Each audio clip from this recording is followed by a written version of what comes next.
Hari-hari terakhir Soekarno. Bagian 1. Salah satu cerita kisah di saat terakhir Bung Karno setelah terusir dari Istana Negara sangat menyentuh hati yang ditulis oleh Peter Kasenda.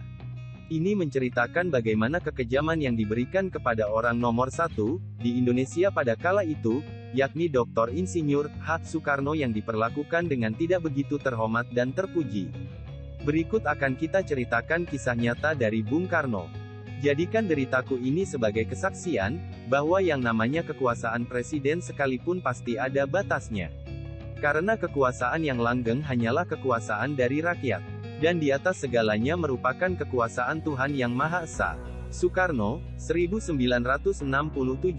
Tidak lama setelah mosi yang dibentuk oleh parlemen yang diketuai oleh Nasution pada tahun 1967 dan MPRS berhasil menunjuk Soeharto sebagai Presiden RI kedua, lantas Bung Karno segera mendapatkan surat perintah yang dimana berisi harus segera meninggalkan Istana Negara dalam waktu 2x24 jam.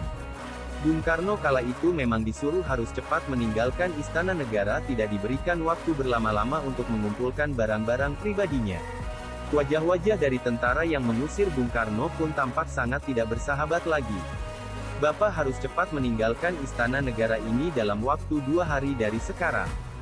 Bung Karno pergi ke ruang makan dan melihat guru sedang membaca sesuatu di ruang itu. "Mana kakak-kakakmu?" kata Bung Karno. Guru pun menoleh ke arah bapaknya dan berkata, "Mereka sudah pergi ke rumah ibu." Rumah ibu yang dimaksud di sini adalah rumah dari Fatmawati yang bertempat di Jalan Sriwijaya, Kebayoran Baru.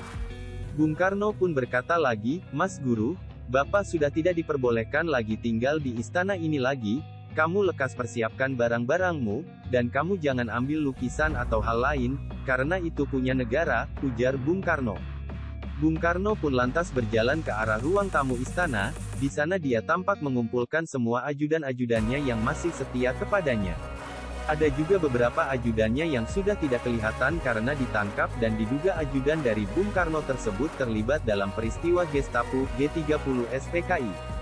Dalam penyampaian Bung Karno kepada ajudannya yang masih setia di istana, dia mengatakan, "Aku sudah tidak boleh tinggal di istana ini lagi, kalian jangan mengambil apapun, lukisan-lukisan itu, souvenir dan macam-macam barang. Itu milik negara.